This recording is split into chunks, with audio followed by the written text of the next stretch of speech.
Salut à tous. Salut.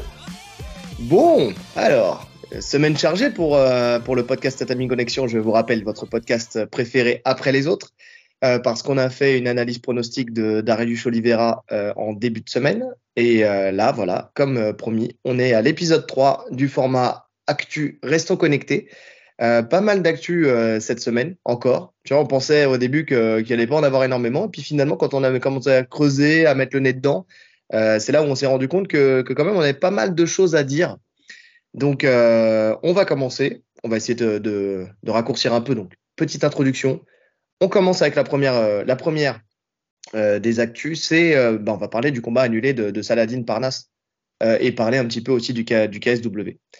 Donc Saladin Parnasse qui devait combattre contre Zolkowski pour la ceinture des poids légers. Donc il avait la ceinture intérimaire, il avait la ceinture des poids plumes et il devait réunifier les deux ceintures en affrontant Zolkowski. Donc pour rappel, combat qui avait déjà été annulé plusieurs fois. Donc Deux fois, je crois. ouais, une fois pour blessure, même si le mec le lendemain, enfin c'est les blessures de Zolkowski, le lendemain il faisait du sac. Une autre fois, je sais plus pourquoi c'était. Et là, donc, on avait enfin ce combat tant attendu justement par Saladin, qui s'est énormément préparé justement pour avoir cette deuxième ceinture, surtout on en avait parlé dans l'épisode précédent, mais dans ce gymnase dans ce stade de 60 000 personnes. Donc voilà, un événement énorme. Et voilà, et il a été privé de cet événement encore une fois par Zolkowski, pardon. 30 minutes avant le combat, en fait, finalement. Vraiment, à la toute fin, ça du jamais vu. Le mec fait enfin, voilà, si on refait le récapitulatif de l'histoire, le mec est en train de faire du PAO, il s'échauffe, Si, il ça est a là. déjà été vu. Hein. Ça a déjà été vu plusieurs Une fois. fois. Non, plusieurs fois. Plusieurs fois? Je sais pas, moi, Ouais. j'avais entendu une seule fois. Non, j'ai lu après des gens qui résumaient toutes les fois où ça arrivait quand même pas mal de fois. C'est assez rare, mais ça arrivait quand même pas mal de fois. Quand même. Ouais, parce que franchement, donc il fait du PAO et le jeune homme se blesse au genou. Donc voilà, il est obligé d'annuler le combat. Est-ce qu'il se blesse au genou? Est-ce qu'il se blesse est-ce qu'il se fait une fracture du mental? C'est possible aussi. De toute façon, à partir du moment où tu vas me dire ce que tu en penses, mais Ouais. Sur le coup, je me suis dit ça, tu vois, mais après, avec le recul, je me dis quand même, c'est un événement que tu peux pas louper. Tu peux pas louper, tu as trop à perdre devant ton public en plus. Non, j'y crois pas. Je crois vraiment qu'il était blessé. Je pense que après, blessé, il aurait pu y aller, tu vois. Après, ouais. ouais, mais il sait très bien que blessé contre Saladin, c'est même pas la peine. C'est pas la Oui, peine. blessé contre Saladin, c'est pas la peine. Après, pourquoi je parle d'une fracture du mental? Parce qu'il y a d'autres éléments. En fait, s'il n'y avait pas eu tout le passif et que derrière, il y avait cette histoire-là, tu aurais dit, bon, c'est un coup de malchance. Mais avec déjà les premières choses où vraiment, pour le coup, les combats ils avaient été annulés successivement, plus le fait que derrière il a essayé de le déstabiliser avec cette histoire d'antidopage, Ouais. on en a parlé dans l'épisode précédent, où il lui a demandé de venir en Pologne faire un test antidopage. Et puis Saladin lui a dit OK, mais on fera aussi un test antidopage à Paris. Enfin, tu vois, il y a beaucoup de choses comme ça qui font que, éléments mis bout à bout, on peut penser qu'il avait aucune envie d'affronter Saladin Parnasse et que quitte à perdre sa ceinture, parce que c'est ce qui est arrivé après par la suite, on va en parler, mais quitte à perdre sa ceinture, autant que ça soit quelque chose qui sera oublié. Parce que ça pour le coup, voilà, le combat il se fait pas, on passe à autre chose. Par contre, s'il se fait rouster par Saladin, Ouais, derrière c'est pas c'est le une autre même histoire. impact. Ouais, c'est vrai. C'est ça. Là, il y a pas de vidéo à l'appui, il y a rien de, tu sais, il y a pas de highlight derrière qui tourne, il y a pas tous ces trucs-là. Tu vois, il peut se dire que Saladin, là, il a la double ceinture, qu'il va affronter quelqu'un en défense, parce qu'il l'affrontera sûrement pas lui, et parce qu'en plus, je pense qu'ils accepteront pas de l'affronter lui, dans le sens où il est pas fiable, tu vois. Ouais, Donc, je crois qu'il le veut. Hein. Il le veut vraiment, ce combat, Saladin, contre lui. Hein. je le comprends aussi. Je le comprends. Parce que justement, je pense qu'il veut lui faire payer en fait toutes ces annulations. Mais bon, je suis pas sûr que ce combat on le voit un jour. Et puis je pense que le mec espère qu'il parte à l'UFC et que derrière il puisse ensuite refaire sa reconquête de ceinture, quoi. Ouais, mais bon, sa blessure, là, quand même, parce que pour le coup, il est vraiment blessé au genou. Hein. Apparemment, son genou, il est vraiment mort. Hein. Donc, c'est même pas sûr qu'il revienne à ce niveau-là. T'as vu les infos? Enfin, parce que là, t'as l'air convaincu. Est-ce que t'as vu? Parce que j'ai pas vu moi après par la suite. Mais t'as vu? Ouais, Ils ont j'avais lu parlé des de ça? articles, mais en fait, plusieurs fois, son genou l'a lâché, tu vois. Donc, c'est vraiment que son genou, Il est vraiment pas fiable au niveau de son genou. D'accord. Bah écoute, pourquoi pas, hein? Pourquoi pas. En tout cas, suite à la pression de Hatch, le KSW a accepté de donner le titre, à juste titre d'ailleurs, à Saladin. Oui, c'est logique, puisque de toute façon, il était déjà champion intérimaire. À partir du moment où le champion au titre, il dépose sa ceinture, parce que c'est ce qu'il a fait, hein. Il est venu quand même dans la cage pour poser sa ceinture au sol, comme quoi il a abandonné sa ceinture. Donc le champion intérimaire devient champion légitime. Ouais. Mais avec une grosse déception. Parce qu'il voulait absolument combattre. On le sait, hein, Salah, c'est pas le fait d'avoir des ceintures, c'est le fait aussi d'affronter les meilleurs, de se fixer des objectifs et d'aller toujours plus loin dans sa carrière, mais C'est justement ça, c'est sportive. qu'en plus, bon, il a eu quand même son salaire, Saladin, hein. Il a eu sa bourse. Donc à ce niveau-là, c'est déjà ça. Mais l'exposition médiatique qu'il y avait sur cet événement-là en particulier, c'est quelque chose qu'il va pas retrouver de sitôt, tu vois. Là, vraiment, tout le monde regardait cet événement. Le show, on en parlera après, mais il était énorme. Oui, parce que 60 000 personnes, c'est un record de spectateurs sur place dans un seul, dans une arena. Un record plus grand que ce qu'a fait au maximum l'UFC. Je crois que c'est plus de 50 000 personnes, mais ils n'ont jamais atteint ces 60 000 personnes. Ouais, ouais, non, Donc, c'est plus grand que l'UFC. Je me demande si le Pride a pas déjà fait quelque chose comme ça à l'époque. le Pride a fait plus. Ouais, a fait plus, ouais. Mais à la grande époque du Pride, tu vois. Mais sinon, là, récemment, non. C'est le plus grand show qu'on ait vu. Ouais, c'est le plus grand champ qu'on ait vu. Alors moi, je l'ai pas vu comme j'aurais voulu le voir, c'est-à-dire le regarder du début à la fin. Mais par contre, c'est vrai que du peu que j'ai vu, franchement, honnêtement, pour parler un peu de l'événement, c'était dingue. Enfin, attends, avant de parler de l'événement, quand même, je tiens aussi à dire que la déception, elle était de tout le camp de Saladin, parce que Saladin était dégoûté, il voulait même pas parler. Mais on retiendra aussi Arnaud Templier La et sa vidéo qui a déception tourné, ouais. de la vidéo dans les vestiaires. Mais je le comprends tellement, tu sais. Le mec a vibré avec son athlète, le mec l'a préparé, le mec a été jusqu'au bout, et puis derrière, non, il se passe rien. Enfin, tu sais, quand t'es connecté avec ton athlète et que derrière, tu sais que euh, ce que ça représente pour lui, je crois que tu es encore plus dégoûté. Je crois que tu as ta déception plus la sienne, tu sais, qui te vient. Donc ça Ouais. s'est bien vu. C'était un moment, c'est un vrai moment humain. C'est bien qu'ils aient filmé ce moment-là. Parce que c'est un vrai moment humain et c'est un vrai moment tu sais, de coulisses qu'on voit rarement. Et franchement, c'est top. Et blague à part, il aurait pu faire carrière dans le foot vu comment il frappe dans les PAO. Ouais. Euh, Dans les PAO, bah, ça doit être une patte d'ours dans laquelle il frappe. Tu sais, au c'est une bruit, au bruit bouteille, que je ça crois. fait, t'es sûr? J'ai l'impression que c'était une bouteille. Bon, écoutez, on va faire une investigation. Je pense que là, on est sur du gros niveau d'actu, mais en tout cas, l'enveloppé était pas mal. Donc voilà, bon, on peut parler du show maintenant. Ouais. Toi qui l'as vu en entier. Je l'ai pas vu en entier. Parce que Ouais, je t'avoue que quand j'ai entendu l'annonce de l'annulation du combat, ça m'a sorti du truc. Parce que l'annonce de l'annulation, on l'a quelques combats avant, tu vois. Il commence à en parler. ouais. Il y a la rumeur qui commence à arriver. Et franchement, ça m'a sorti du truc. Donc, je commençais à être sur Internet pour voir s'il y avait des infos. Mais pour revenir au show, bah, énorme. Énorme. Le public, l'ambiance. Pour moi, tout était réussi. En termes d'ambiance, tout était réussi. C'est vraiment. Ouais, franchement, moi qui suivais le Pride, ça me rappelle vraiment le MMA japonais, tu vois. C'est ce qu'on disait, Ouais. ils n'ont pas copié un truc euh, occidental. Ils sont vraiment inspirés de l'Asie, pour le coup. Oui, bah, c'est ce que j'ai cru comprendre. Enfin, là, en ce moment, sur la même mouvance que le Pride de l'époque, tu as le Rising. J'écoutais Claire Lopez qui parlait sur Fréquence MMA, là, qui en parlait. Et ça se rapproche un petit peu justement de ça. Bon, après, ça reste du MMA japonais, donc c'est normal aussi. Mais t'as aussi voilà, ce spectacle-là, avec le monde, le public, les gens bien sapés aussi, tu sais, qui étaient en bord de cage. Tu sais, tu voyais les gens en costard et tout ça, les femmes en belle robe. Enfin, tu sais, tu avais cet esprit gala. T'as l'entrée des combattants.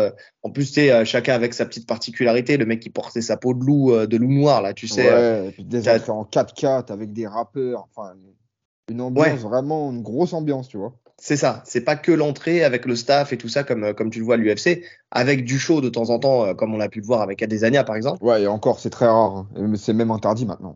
Parce que la dernière fois, il avait demandé à faire une danse à des Adesanya, à Dana White, il avait refusé. Ouais, mais parce que je crois que Dana White, il est pas très hip-hop. Je Ouais, pense ça que doit être s'il ça, a- hein. si- Il s'il avait préfère du fait une, rock. Voilà, ou une bourrée, country, tu sais, un truc comme ça, là, tu sais, yeah! Là, je te jure Non, que le mais mec y était. ouais, là, en fait, l'UFC, c'est hyper. C'est millimétré, en fait. C'est ça. Mais je pense que c'est millimétré aussi niveau KSW parce que ça roule, ça s'enchaîne, tu vois. Oui, oui, Mais pour c'est le coup, juste ouais. qu'il laisse une part au spectacle, véritablement, en plus du combat. Et en plus, les combats sont des combats spectaculaires. Alors, aidés ou non par le fait qu'ils soient tous chargés, bon, ça c'est une autre histoire, Ouais. parce qu'on voit de sacrés animaux quand même là-dedans. Mais c'est vrai que pour le coup, ce que j'ai aimé dans le peu de combats que j'ai vu, c'est qu'il y avait peu de retenue dans les combats. C'est-à-dire que les mecs, ils s'envoient vraiment tout de suite. Tu sais, tu sens que t'as pas le même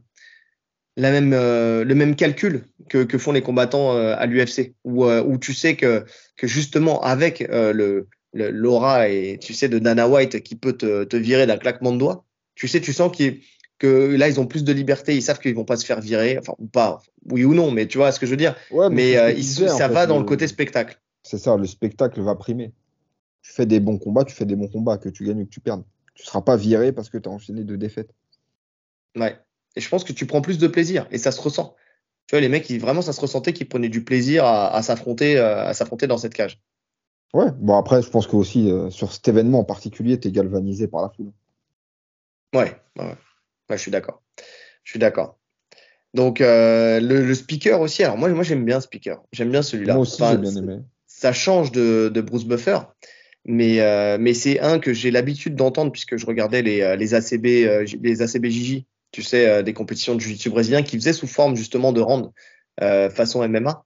Mais il faisait aussi la CB MMA. Enfin, tu vois, dans les Ouais. pays de l'Est, il est beaucoup sollicité. Et franchement, j'aime bien sa manière de faire. T'as cette espèce de grosse voix, tu sais, où il laisse durer les noms et tout ça, mais tu sais, c'est pas c'est pas la même empreinte. Je trouve qu'il a créé son personnage, Il il a a son sa manière style de à lui, faire. ouais. Il a Ouais. son style à lui et qui correspond assez bien à cet événement, tu vois. Ouais, puis il a ce côté aussi balèze, grosse tête, un peu mafieux, tu sais, Ouais, exactement. C'est ça, qui homme colle de main. parfaitement. C'est ça, c'est ça, c'est exactement ça. T'as Ouais, c'est l'impression. ça. En fait, tu te retrouves dans un délire à la Baki. Je sais pas si vous avez suivi le dessin animé Baki, où tu sais, t'as des combats clandestins, qui sera le meilleur, qui sera le plus fort. Mais tu vois, t'as ce truc où vraiment t'as l'homme de main, comme tu dis, qui vient, qui présente les deux combattants, et puis autour, tu sais, t'as les chefs de clan qui sont autour en costard, tu vois, avec leurs meufs. Et voilà. Et tu sais, il y a le champagne qui coule à flot, t'as le petit rail de coke qui va bien, et Ouais, puis voilà, sûrement, hein. tu vois, Sûrement. t'as ce truc-là, tu vois, où tu sens qu'il y a cet univers un peu mafia. Tu vois ce que je veux dire? Même, enfin, si c'est le cas ou si c'est pas le cas, on s'en va, on n'est pas là pour dire si c'est le cas ou pas le cas, mais t'as ce truc, tu sais, qui te donne t'as l'impression d'être dans un film. Tu vois, Ouais, un Boyka ou quelque chose comme ça, tu vois. Et, oui, euh, et c'est plutôt, exactement. c'est plutôt pas mal. Moi, j'aime bien, j'aime bien.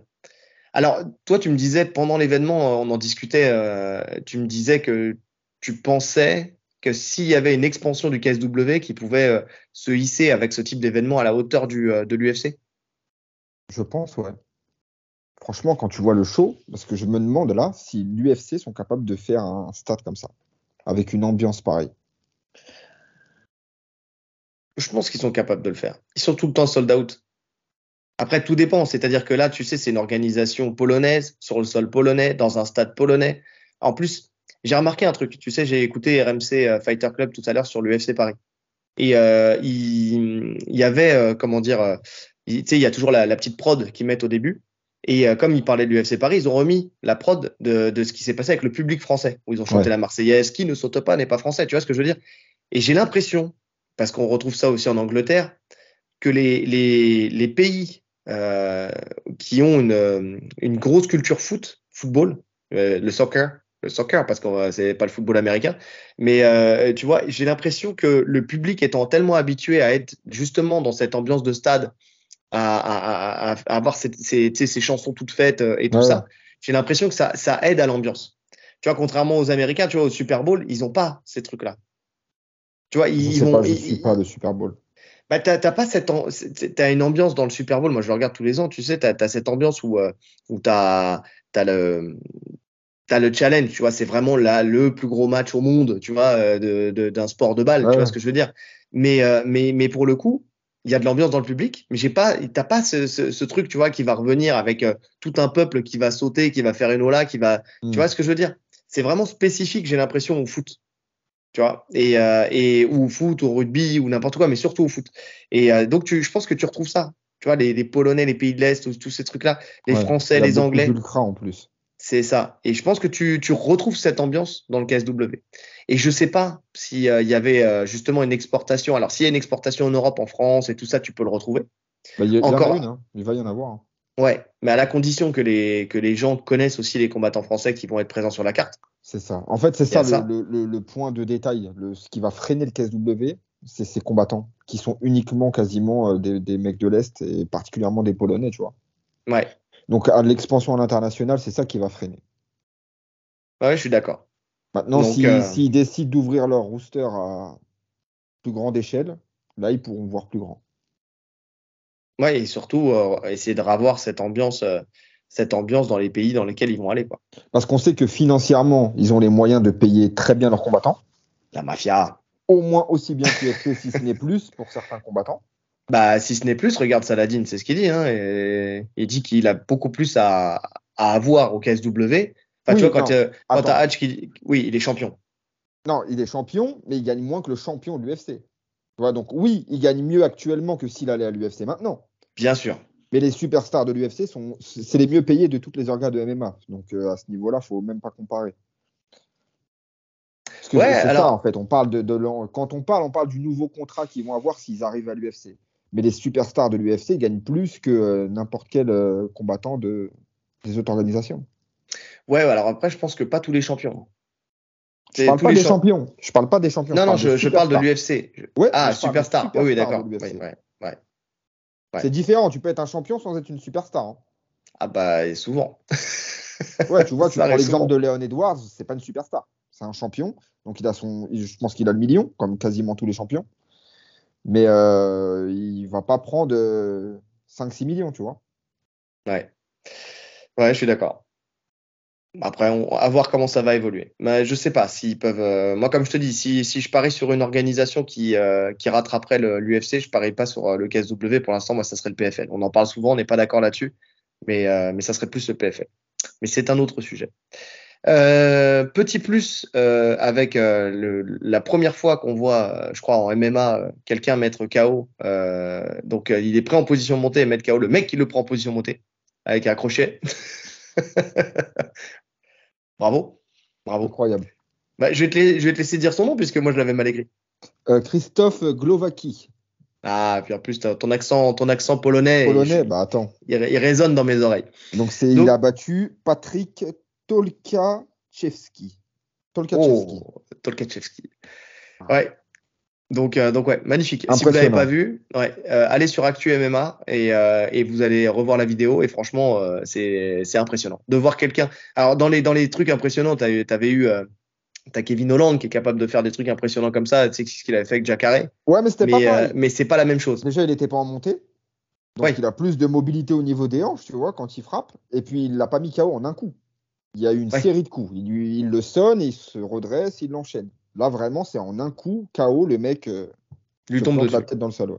Ouais, c'est un sacré parpaing. Donc allez voir ça sur Actu MMA. Imagine quand il te met un crochet de boule. Mais ça se trouve, il est moins violent. C'est possible, en plus, c'est ça le C'est pire. le mec, il a une fenêtre, elle est là. Il C'est se sa laisse prendre en spéciale. montée et il y va. Bon, autre sujet. Euh, Tout le monde veut Conor McGregor. C'est un truc de fou. Alors ça, c'est ce qu'on a remarqué parce qu'en fait, on va faire un grand fourre-tout parce que on le voit au fur et à mesure. Quand tu regardes les actus, en fait, tu te rends compte que il y a plusieurs gros noms là, gros noms ou pas gros noms d'ailleurs, hein, mais qui appellent du Qui pied continue Conor. d'appeler, ouais. Ouais. Donc bon, Chandler, on sait qu'ils vont s'affronter, même s'il y a des fois oui, des fois non, des fois peut-être. Je sais pas, on a cru lire qu'il était toujours pas dans le pool USADA alors qu'on avait dit que c'était fait. Bon, il y a plein d'infos là-dessus. Mais sinon, on a Oliveira qui a fait une sortie où il disait que Conor se cachait, Ouais, le ouais, fuyait. le fuyait. On a Volkanovski qui l'appelle en disant, alors je sais pas, il lui disait ouais, je t'affronte dans n'importe quel KT. Au début, il lui dit viens dans ma KT parce que forcément c'est la KT dans laquelle il était avant. Mais maintenant il dit je t'affronte dans n'importe quel KT, on Ouais, y non, mais va. en gros, il a dit qu'il avait battu, Volkanovski a dit qu'il avait battu tous les champions à 66, Ouais. Aldo, Holloway et tout, et qu'il voulait être le GOAT des 66. Donc le seul qu'il n'avait pas battu, c'était Conor. Bah, Bon, quid après, du fait que. il a avoué aussi que c'était pour l'argent. Voilà. Mais tous, bah, de toute façon, avouer ou Non, pas mais avouer, on sait tous que c'est pour ouais, mais l'argent. là, pour le coup, il a été honnête sur ça, tu vois. Il dit, Ouais, je ne vais pas mentir, c'est pour l'argent, mais aussi pour ça. ouais. Et on a aussi, alors là c'est des gros noms, tu vois, c'est des champions ou anciens champions. Et derrière on a Matt Brand. Matt Brand qui sort de son trou et qui s'attaque à Connor et qui parle enfin, du fait que le mec soit complètement chargé. Connor qui lui rétorque que lui c'était un ancien junkie. Enfin bon, tu as du Connor dans le texte. Donc voilà, par tweet Parce que interposé. pour le coup, c'est vrai. Pour le coup, c'est vrai. Mais dans les deux cas, pour le coup, c'est vrai. Oui. Bah, Non, mais je crois il parlait de stéroïdes et de coke et tout. Donc il lui a répondu que lui, c'était vraiment un ancien toxico. ouais, ouais. Mais bon, en tout cas, voilà, force est de constater que putain, Connor, dès qu'il sort de sa retraite, c'est vraiment la poule aux œufs d'or et que tout le monde le veut, quoi. C'est dingue, c'est dingue de voir à quel point une seule personne peut attirer autant de convoitises. Ouais, mais surtout que il a plus vraiment, en tout cas sportivement, il n'y a aucun intérêt à l'affronter là. Non, et on n'est même pas sûr que le public suive en plus. Ben, c'est ça, et on va en parler avec les chiffres du TUF. Bah ouais, on peut en parler maintenant. En fait, là, il y a les chiffres du premier épisode du TUF qui sont sortis. Et force est de constater qu'il a fait la moitié de ce qu'il avait fait dans son premier TUF qu'il avait fait à l'époque, c'était face Bah, à. c'est en 2015, Ouais, le premier TUF qu'il a fait sur le nombre moyen de spectateurs, il y a 622 000 spectateurs. ouais. D'accord. Et là, Sur celui-là, en 2023, il y a 294 000. c'est ça, c'est ce que j'ai noté. Alors là, moi j'ai une question, et on en parlait, c'est est-ce que c'est Connor qui vend moins, qui a perdu du buzz, c'est possible, ou est-ce que c'est le TUF qui fonctionne pas? Le format du TUF. J'aurais tendance à croire que c'est le format du TUF. Tu sais que Ouais. le côté télé-réalité, déjà, bon, il est un peu mort, hein. Enfin, tu vois ce que Franchement, je veux dire? j'ai regardé le premier épisode. J'ai regardé, j'ai eu du mal à m'accrocher, hein. Franchement, moi, j'accroche pas, hein. J'accroche pas que le format. Je kiffe pas. Mais je te comprends en fait, c'est parce que finalement tu sais que c'est scénarisé quoi. Tu sais qu'à chaque fois, il va falloir l'embrouille, il va falloir les deux coachs qui se poussent ou qui se battent, qu'il va y avoir des embrouilles avec Ouais, les gens en inter-équipe, même dans l'équipe. Enfin, tu vois, parce que dans leur propre équipe, tu sens que et encore tu sens que maintenant c'est tu sais forcé. c'est C'est forcé parce qu'avant c'était vraiment des oufs. Tu vois, qui étaient là, qui le faisaient vraiment, tu vois, c'était vraiment des gens qui étaient attirés par le Ouais, format en fait, télé-réalité. quand il y a l'embrouille, par exemple, Sonnen contre Vanderlei Silva, les deux se détestent vraiment. Tu vois, quand ils commencent à se battre, Vanderlei il veut Oui, vraiment lui arracher la tête et ça se sent. ouais, Alors que là, tu sens que vraiment, et pour le coup, Connor, il représente vraiment ça, c'est un acteur. ouais, Tu vois, je suis des fois, il d'accord. sent que quand c'est trop calme, il faut qu'il aille faire chier, tu vois. Et ça se sent, c'est pas naturel. Il faut qu'il aille le provoquer. Et puis en plus, Chandler, tu sens que c'est pas un trash talker, tu vois ce que je veux dire? Ça peut pas coller. Il est là, il est tranquille, tu le vois dans son coin, enfin, tu sais, il est pas à l'aise dans l'exercice. Moi, Ouais. j'ai vu qu'une partie de l'épisode, enfin, tu vois, j'ai pas tout vu, encore une fois. C'est ça d'avoir des enfants, Et 21h, puis c'est c'est trop grave tôt, hein. monté, parce que Chandler le dit lui-même, il y a pas mal de passages de lui qui ont été coupés. Enfin, tu sens que ouais, c'est vraiment une émission de télé, quoi. Ils font ce qu'ils veulent. C'est ça. C'est un peu les Kardashians de l'UFC, quoi. Ouais, franchement, moi, j'accroche pas. Ouais, c'est compliqué. Donc moi je pense aussi que c'est le tough qui fait que, et je suis sûr que le jour où Connor il recombat, enfin tu vois, le stade sera plein et les spectateurs seront devant leur télé et comme d'habitude, il fait partie de ceux pour qui tu vas te lever en pleine nuit pour le voir. Tu vois, c'est pas forcément le cas pour tout le monde, mais quand lui Ouais. combat, en Mais général, tu te lèves. je pense honnêtement que c'est la dernière chance, hein. Tu penses? Ouais, j'en suis sûr. J'en suis sûr. Ouais, je pense aussi. Je pense que ça s'essouffle au fur et à mesure. Ouais, parce que même moi, je le Que, vois, tu vois, moi qui kiffe Connor, même moi, j'ai plus de. Enfin, je m'en fous un peu là. J'ai lâché un peu le truc. Je ouais. crois pas à son retour, en fait. Je vais le regarder par curiosité, mais j'y crois pas. Ouais, je suis d'accord. Non, moi je vais regarder parce que bon, j'y crois sans y croire. C'est encore une fois, c'est le changement de KT. Enfin, tu vois, le fait qu'il ait pris enfin pas le changement de KT, mais qu'il ait pris autant de volume et tout ça, voir ce que ça va donner dans la cage. Mais plus il monte en Plus il volume monte, plus il et perd. plus il perd. Donc voilà. Mais bon, après je reste et parce qu'il le vend bien et parce que d'autres le vendent bien aussi. Mais on reste convaincu que Connor, il peut, s'il se sort les doigts du cul et qu'il refait une vraie prépa et qu'il est là, il est présent, qu'il peut très bien revenir pas au plus haut niveau, mais en tout cas qui peut encore performer. Donc à voir. En tout cas, je pense que c'est aussi pour ça, tu vois ce que tu dis que c'est la dernière sortie. Je pense que c'est pour ça que là, par rapport à d'autres fois, tout le monde, mais vraiment tout le monde, l'appelle.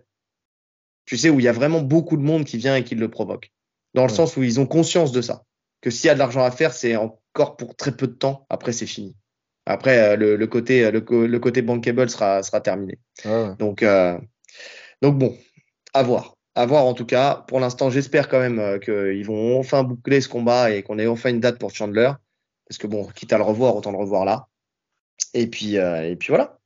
Suite au prochain épisode. Parce qu'il y a toujours des épisodes avec Connor. Almeida versus Curtis Blade. Jelton Almeida versus Curtis Blade. Oui, c'était Donc, annoncé. ça a été annoncé pour le mois de novembre à Sao Paulo. Donc voilà. On se posait la question si Gann allait affronter l'un des deux, puisque justement, voir si on allait lui faire un test face à un grappleur ou un lutteur.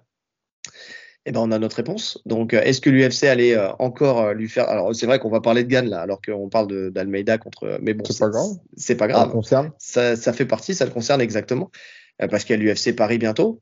Et on se demandait si l'UFC allait encore lui mettre des adversaires qui étaient dans le matchmaking favorable, enfin dans le style favorable justement à sa boxe et à son côté déplacement, où il a prouvé qu'il pouvait gérer des gros punchers. Mais voilà, il n'avait pas prouvé qu'il pouvait gérer justement des lutteurs ou des mecs du sol. Là, on avait les deux potentiels. Maintenant, le fait que les fasse s'affronter, bah forcément, ça ferme la porte. Ça ferme la porte et ça retire deux noms, en tout cas, pour des adversaires potentiels pour l'UFC Paris, dont on parlera tout à l'heure. Ouais, moi, je m'y attendais pas du tout à ce combat. Moi, je Moi non voyais plus. vraiment un Almeida contre Gann. Ah, toi, tu penses à Almeida? Ouais. Ouais. Oui, bah oui, moi aussi, ouais, pourquoi pas, ouais. C'est vrai. Mais là, il lui donne, en fait, je pense qu'ils font un test à Almeida, ils lui donnent un top 5, Ah, ils mais veulent le c'est pas faire un cadeau, monter, hein. mais c'est pas un cadeau. Parce que stylistiquement, s'ils veulent le faire monter, il y avait plus facile, hein.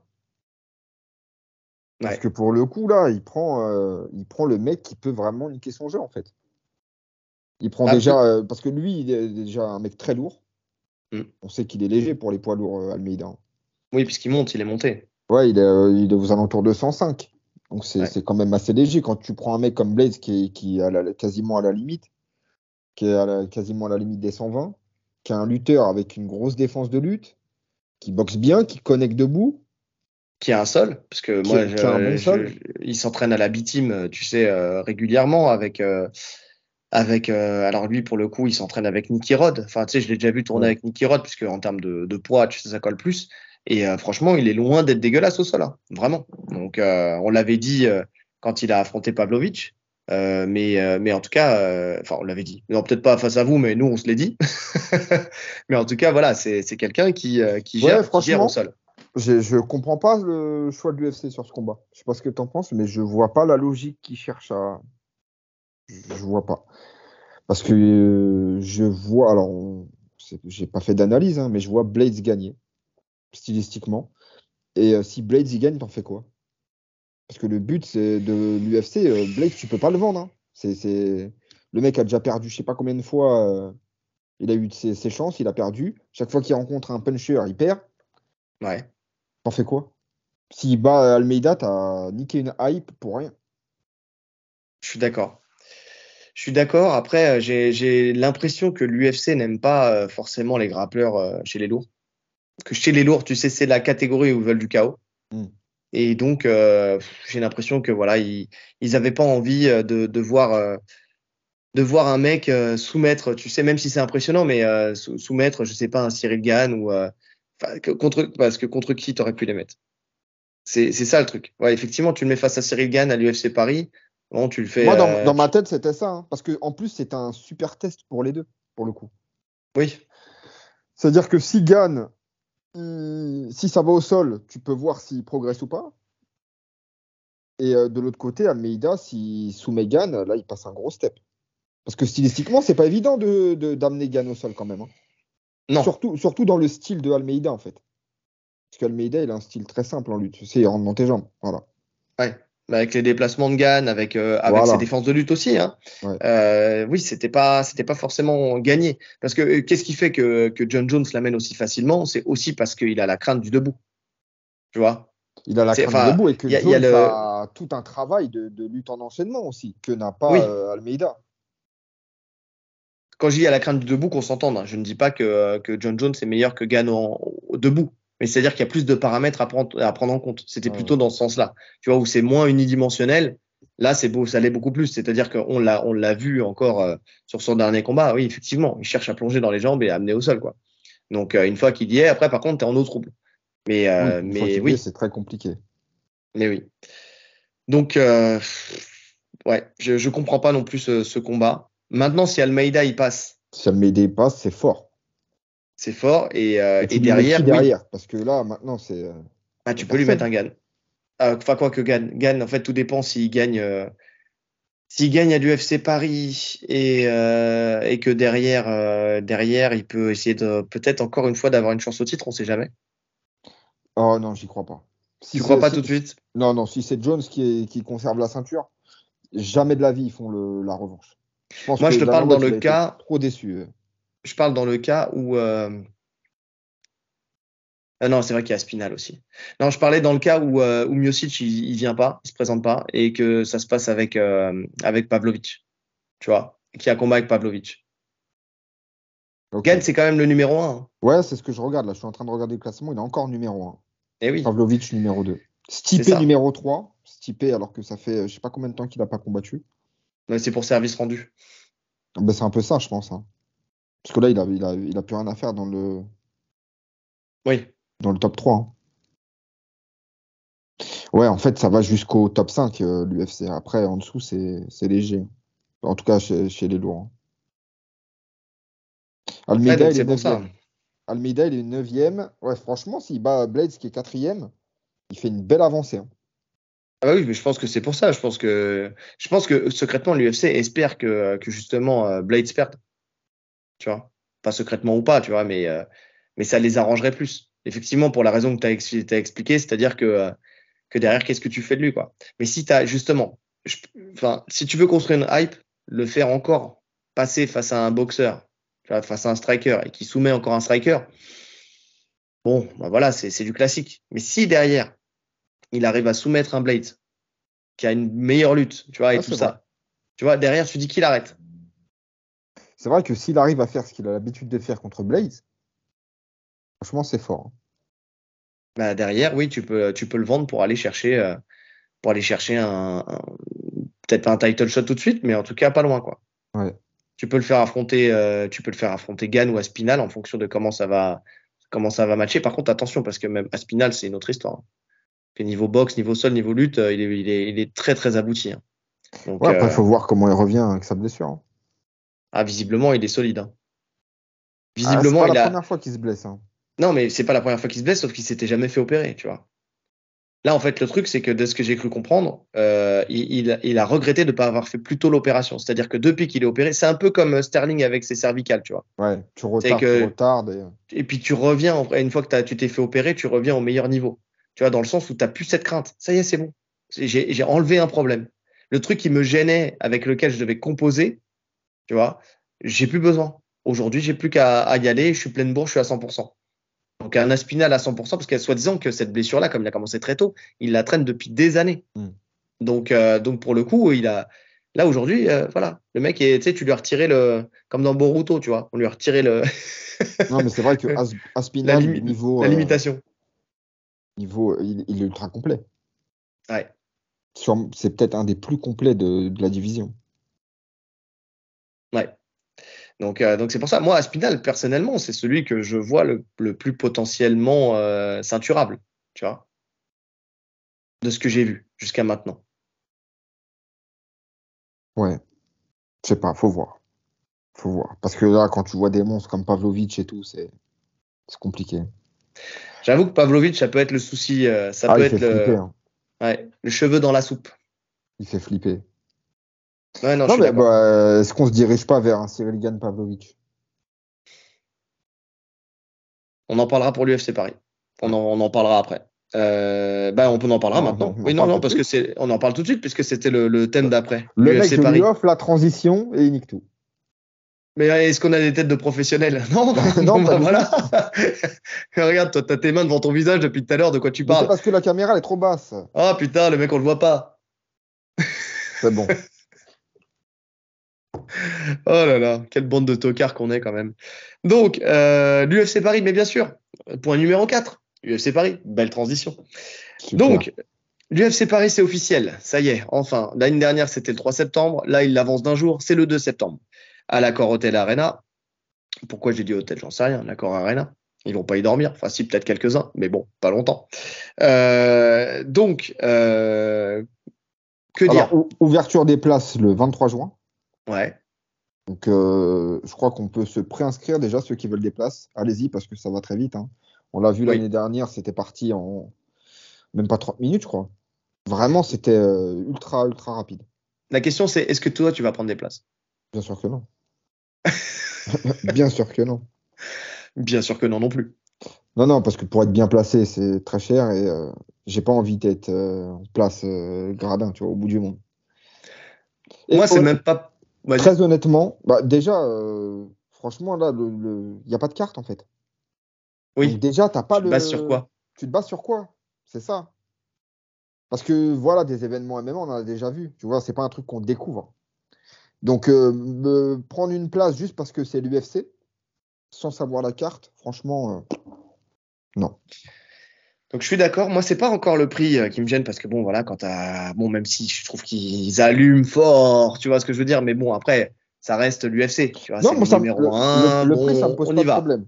Parce que Mais il y avait eu ce débat l'année dernière. Les gens qui disaient oui, c'est super cher et tout. À partir du moment où tu mets des places, peu importe le prix, et qu'elles partent en 30 minutes et que tu fais complet, tu as raison de les mettre à ce prix-là. c'est vrai, Pourquoi tu vas te priver de. Pourquoi tu vas baisser le prix? c'est vrai. Non, moi, ce qui me gêne, c'est ce qui m'a gêné l'année dernière, c'est que je m'étais préinscrit, tu sais, dans les préventes et tout ça. Je me connecte, c'était quoi, ouverture à 10h, je me connecte à 10h03 ou 10h04, il y avait déjà 15 000 personnes devant moi. Je me dis, ouf, c'est assez compliqué. Ensuite, je continue, j'attends, c'est mon tour. Et là, surprise, tu peux acheter les places qu'une par une. Et là, je me dis, ah ouais. Donc, en fait, moi qui voulais y aller avec ma femme, j'adore vous raconter ma vie. Je Oui, me tu dis, pouvais on fait pas être quoi? côte à côte, c'est Bah, ça? c'est ça. Bah, si là, j'en prends une et puis que j'en prends une après, en fait, moi, je vais être rang 31B et elle sera rang 25Z. Tu vois ce que je veux dire? Ouais. Donc, tu sais, avec des jumelles comme ça. C'est bon, tu kiffes? Tu sais. Allô, chérie? Oh, c'est sympa quand même, l'UFC. Non, De c'est bon. ouf. Non, ouais, Tu vois ce franchement, que je ça veux dire? fait. Si Ouais, j'avais pu en prendre deux, là, oui, j'y serais allé. Mais non, non, non. Là, c'est pour ça que je referai pas la queue, je me prendrai pas la tête. Non, je préfère qu'on se refasse une petite soirée UFC. Je pense que ça sera ouais, beaucoup mieux. On a beaucoup plus apprécié et puis on voit toujours mieux à la maison que, à part pour l'ambiance, on voit toujours mieux à la maison que sur place. c'est vrai. Donc, quels sont les noms pour l'instant qui sortent un petit peu pour l'UFC Paris? Il n'y en a pas tant que ça. Hein. Gann, forcément, on le sait, ils l'ont préservé pour ça. C'est la grosse star française, donc forcément, il faut qu'elle soit sur l'UFC Paris. De ce qui se Manon dit, de Fiorot. ce qui est quasi sûr, ouais. C'est gagner Manon Fiorot. Ouais. Et Manon Fiorot. C'est les deux seuls noms, voilà, qui. Là, j'écoutais justement RMC Fighter Club, un petit coucou à Jonathan McCarty et Alexander Binet d'ailleurs, qui parlaient qui ont eu Manon Fiorot au téléphone, tu sais, dans l'épisode, et elle disait qu'il y avait 90% de chance. C'était signé à 90%. Maintenant, elle a demandé deux filles. La première, c'était Rose Namajunas, et la deuxième, c'était. Je ne sais plus. Merde, j'ai un trou de mémoire. Elle a Je demandé t'écoute tout Rose? à l'heure. Oui, et l'autre, c'est. C'est pas la même KT? Ah, c'est ce qu'elle a dit. Hein. Attends. Vas-y, meuble. T'as un trou de mémoire? Non, mais sur le nom qu'elle a demandé. En plus, il me semble que je l'ai lu. Il me semble que Blanchefield. je l'ai lu. Blanchefield. Oui, Elle a demandé c'est ça. Blanchefield. Et donc voilà, elle aimerait bien, ce qu'elle aimerait le plus, enfin, Disons que pour le côté derrière, la personne qui passe à la ceinture, elle aimerait bien Blanchfield. Donc, Ok. donc voilà. Donc potentiellement, elle pourrait être contre Blanchfield à l'UFC Paris. Ouais. Gann, on ne sait pas encore. Alors Gann, les deux noms là qui se profilent au vu des combats qui sont déjà bookés, ça serait soit Pavlovich, mais à la condition qu'il n'y ait pas ce micmac avec Miocic qui ne se présenterait pas et donc Pavlovich qui prendrait la place de Miocic, ou Et même s'il était que remplaçant. John, il faudrait que Jones accepte, hein, parce que c'est pas Et dit qu'il veuille affronter Pavlovich, Jones, hein. oui, Parce que Jones, il fait un peu ce qu'il veut, là. C'est un peu lui qui décide de clairement, son prochain clairement. adversaire. Ouais, ouais. Donc après, il reste qu'un nom, il reste Spivak. Donc Ouais. Spivak qui est en dessous dans le classement, mais qui pourquoi pas. Est-ce que c'est pas plus mal après la dure défaite? Quand je dis dure, c'est pas physiquement, mais psychologiquement, qu'il a subi contre Jones, plus tout le déchaînement sur les réseaux et tout. Est-ce que c'est pas plus mal de redescendre un peu d'adversaire dans le classement, de Si? reprendre en confiance devant son public, que de prendre tout de suite un Pavlovich où il y a toujours un risque de prendre un sale KO. Oui, non, clairement. Après, tu sais, la stratégie de Lopez, c'est de tomber vers l'avant, sauf que là, il est déjà en haut. Donc, il est obligé de Ouais, regarder là, vers de toute l'arrière, façon, là, pour au le coup. niveau de son classement, il est premier, donc au-dessus, il n'y a que Jones. Au-dessus, c'est le soleil. Voilà. Non, non, mais oui, je suis d'accord avec ça. Maintenant, c'est toujours ce qui est délicat, toujours dans ces moments-là, c'est si tu perds quand tu regardes en dessous. Donc, ce qu'on va pas souhaiter, bien sûr, parce que normalement, sur le papier, Cyril Gane contre Pavlovich, ça fait pas un pli. Mais attention à Thierry contre Pavlovich, ça fait pas un pli? contre Spivak. Ah oui. Non, tu fais bien de me reprendre contre Spivak. Pardon. Non, je parlais de Oui. Spivak là. Je parlais de Oui, contre Spivak. Spivak, normalement, c'est. Pavlovic, je regarde pas trop regarder derrière. Enfin, c'est pas aussi important. Je parlais de Spivak. Pavlovic, pour moi, il y a le classement, mais vu que c'est lui qui est senti pour affronter John Ouais, Jones, pour moi, c'est tu lui vois, c'est le pareil. prochain Tu au vois, title shot. Ouais. ils ont une place différente dans le classement, mais au vu de l'UFC, sur le ressenti UFC, ils sont au même niveau. Tu vois ce que je Ouais. veux dire? C'est deux personnes à présenter, tu vois, pour le titre après. Donc là-dessus, il n'y a pas de souci. Non, je parlais de Spivak, effectivement. Mais Spivak, c'est pas forcément un. Alors, il est. Gann est plus fort que lui, d'accord, sur le papier, il n'y a pas de souci. Meilleur boxe, meilleur déplacement, meilleures conditions physiques, ce que tu veux, tu vois, c'est un athlète qui est beaucoup plus abouti, on le sait. Mais par contre, quand tu vois ce qu'il a fait à Lewis, même si on sait que c'est Lewis et que derrière, tu vois, c'est pas forcément le meilleur quand tu essaies de l'amener au sol ou ce genre de choses. Mm. Mais j'ai trouvé ça super propre. Il a un style de lutte un peu sambo, tu vois, aussi, avec des amenés de judo, enfin des transitions entre le judo et la lutte. Et surtout, il suit très bien au sol, quoi. C'est-à-dire que, tu vois, il était en contrôle en continu. Tu vois ce que je veux dire? Maintenant, attention, je prends des pincettes parce que Lewis, c'est pas Gann. Gann, il a montré quand même qu'au sol, il avait des automatismes et puis là, il continue à travailler le sol. Là, on a vu de toute façon que ça y est, ils avaient pris la chose au sérieux et qu'ils s'entraînaient correctement sur le grappling. Donc, normalement, il devrait pouvoir quand même gérer le Spivak. Mais ça reste toujours une inconnue. Parce que pour l'instant, encore une fois, on n'a pas vu Gann face à vraiment un mec qui va chercher à le titiller sur vraiment de la lutte, quoi. Tu vois, sur du long terme.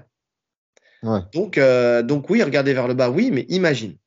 Ce que je ne souhaite pas, hein. Et moi, j'aimerais que comme l'année dernière, tu sais, ça soit un carton plein, tous les Français gagnent. Tu vois, il y a pas de souci là-dessus. Mais imagine, il est en main event, il perd contre Spivak. Spivak que personne ne connaît. Que pour le coup, tu dis Spivak, les trois quarts qui seront, 80% des gens qui seront dans la salle, ils savent pas qui c'est. Tu vois, Ouais. comment ça se passe? Compliqué, hein? Compliqué, mais bon, après, j'ai envie de te dire, quand tu regardes le classement, il faut bien prendre quelqu'un. Ouais. Ouais. Donc à voir. À voir. En tout cas, c'est voilà la personne qui pour l'instant serait le plus pressenti, parce que moi je pense que Pavlovic il sera tu sais, Je en pense qu'il va backup, se, ouais, je en pense qu'il va backup se de mettre en Miocic. retrait. Et de toute façon, il a raison, en vrai. Là, il sait que c'est le prochain, logiquement. Bah oui, Pourquoi prendre un risque? exactement. Moi, j'y crois pas une seule seconde. Et puis en plus de ça, je sais pas si Gann accepterait de le prendre aussi. Enfin, tu vois, je pense que ça arrange les deux. Non pas parce qu'il n'est pas capable de le battre, je l'ai dit tout à l'heure, il a toutes les armes justement outstriker les punchers. Il l'a prouvé. Enfin, tu vois, un des plus gros punchers de l'UFC, c'est Ngannou. Et il a montré que, bon, même s'il avait les genoux en vrac et tout ça, mais il a montré que voilà, il pouvait le gérer debout. Maintenant, ça reste quand même quelqu'un qui peut t'en mettre une et tu tombes. Tu vois, c'est-à-dire que celle qui prend par Tuivasa, si c'est Pavlovich qui lui met, je sais pas s'il remonte. Ouais, je suis d'accord. Ouais, de toute façon, quand tu affrontes ce profil de combattant, tu peux pas être sûr à 100%. Ouais. Ouais. Ensuite, l'autre nom qui ressort et le dernier, vraiment qui serait à peu près sûr, parce qu'après je pense qu'il y aura des signatures et tout ça, mais la signature dont tout le monde parle, ça serait Abdul Abdouragimov,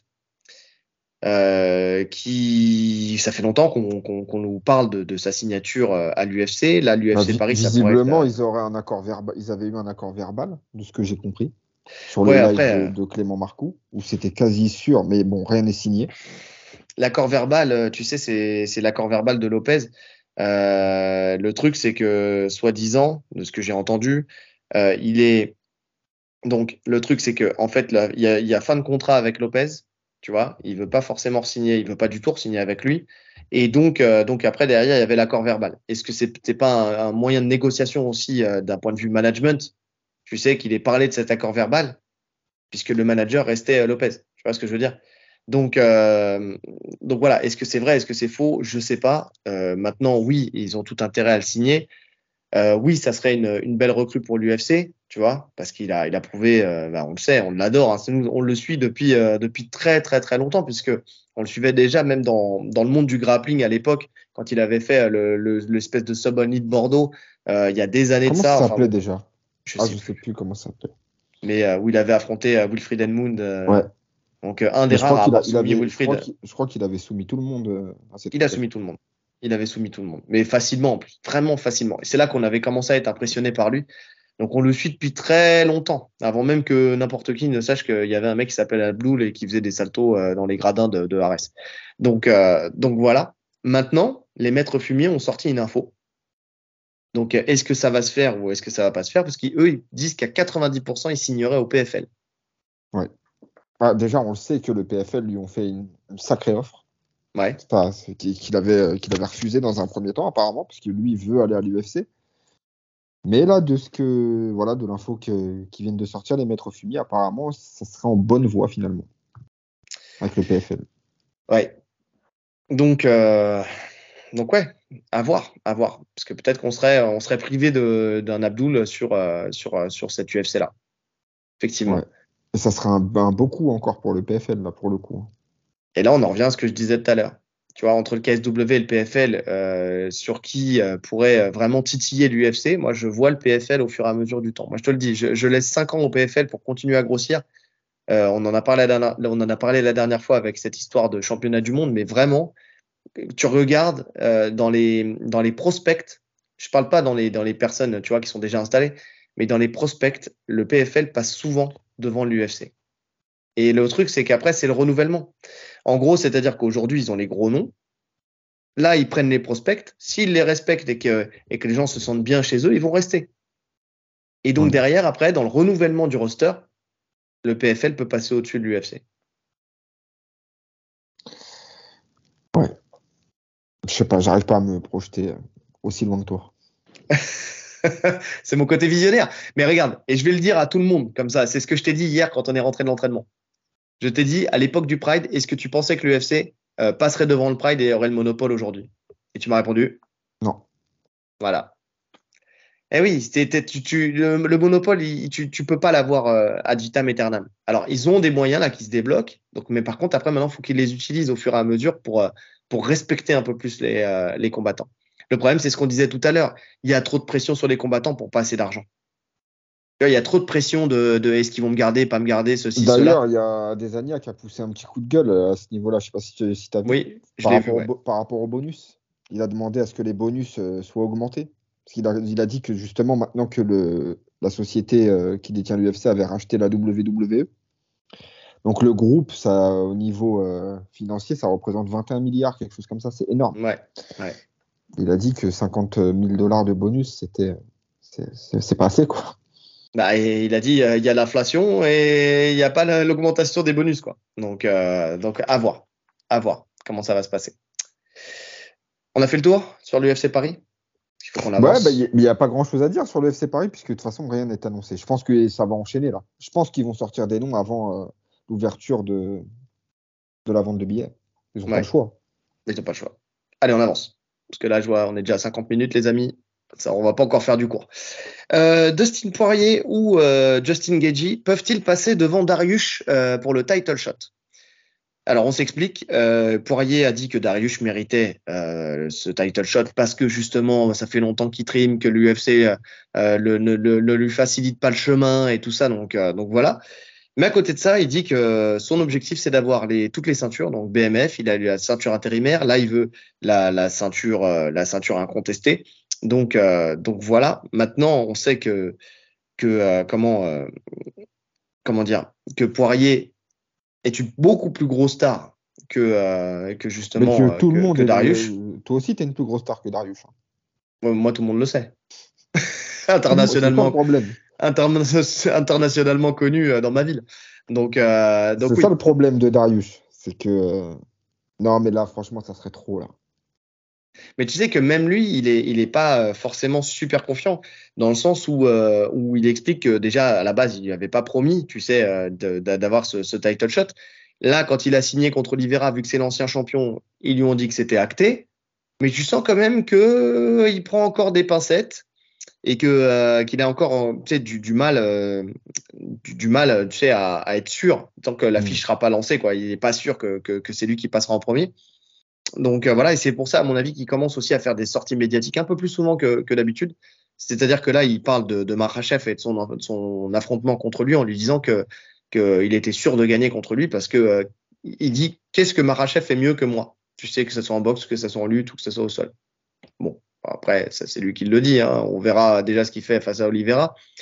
Mais voilà, et l'autre chose, c'est qu'il veut suivre aussi les conseils de Justin Gaethje en disant que si jamais, donc c'est marrant, hein, Justin Gaethje, donc là, on a un Poirier Mais qui dit que, ce qui attends, est je termine. fort. Vas-y, vas-y. Ouais, comment dire, il y a un Poirier qui dit qu'il veut toutes les ceintures, bon, qu'il mérite, mais bon, s'il pouvait passer devant, ça serait bien. Justin Gaethje, par contre, à l'inverse, il lui dit, écoute, si ça passe pas, fais une émeute. Tu vois, il promet l'émeute si jamais il a pas ce title shot. Après, émeute, faut avoir du poids pour faire une émeute, quoi. Ah, c'est À vous ça, les studios. exactement. Non, mais je crois qu'il le dit presque sur le ton de l'humour quand il dit ça. Mais pour le coup, mais tous les combattants de la KT reconnaissent que le contender légitime, ça devrait être lui. Si, bah, Oliveira. Tu vois, ça Mm. fait pas débat en tout cas à ce niveau-là. Poirier le dit. Après, s'il peut lui passer devant, écoute, c'est le jeu, hein. C'est mon argent, hein. Si je peux C'est le vrai. prendre avant toi, je vais le prendre, hein. Franchement, qui Ouais. dirait non? Oui, oui, je suis d'accord.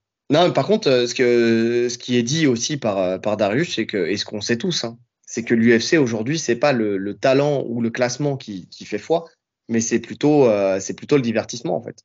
Ah C'est bah, devenu, en fait, quand tu vois qu'ils rachètent la WWE, c'est pas choquant. Tu vois, parce qu'effectivement, c'est devenu une entreprise de divertissement. Tiens, on l'a dit, on l'a répété, ça fait longtemps qu'on le dit. Mais ce qui fait que ça fait des combats aussi qui sont pas intéressants pour la plupart. C'est vrai que là, on se rend compte qu'il y a quand même beaucoup de combats qui sont pas intéressants. Mais et parce que encore, voilà. dis-toi que le manager de Darius, c'est Ali Abdelaziz. Donc il a quand même le manager le plus puissant du game. Et même lui, il n'est pas En- capable de lui donner un title shot. Encore heureux, tu vois. Donc, non, pour le coup, je pense qu'il l'aura s'il passe Oliveira. Ouais. En tout cas, ça, En on en plus, ça, aura. c'est tout bénef après pour Ali. C'est deux athlètes qui s'affrontent pour la ceinture. Les gagnants dans tous les cas. C'est vrai. C'est vrai. Ça, il est fort, celui-là, quand même, hein. C'est vrai. Mais donc oui, à voir, à voir. Maintenant, déjà, bon, on va attendre la réponse de est-ce qu'il est capable de battre Oliveira là. Donc, je vais faire comme si on l'enregistrait le jour J. On verra ça demain soir. Mais en tout cas, bon, à voir. Mais je suis intéressé. C'est-à-dire que bon, on a vu, si vous avez écouté l'analyse pronostique, nous on donne Oliveira gagnant, même si on sait que les pronostics c'est pas forcément ce qu'il y a de plus facile à faire. Mais bon, voilà. Mais au vu de l'analyse des techniques de chacun et des forces de chacun, normalement, Oliveira devrait s'imposer. Maintenant, j'aimerais bien voir Darius s'imposer parce que déjà, ça fait longtemps qu'on veut le voir monter et puis qu'on veut que. Bah, tu sais, c'est comme tout. Nous, on aime bien, hein, on l'a déjà dit, hein, on aime bien ceux qui sont pas respectés par l'UFC et qui niquent les plans de l'UFC. Donc, on aimerait bien le voir passer aussi.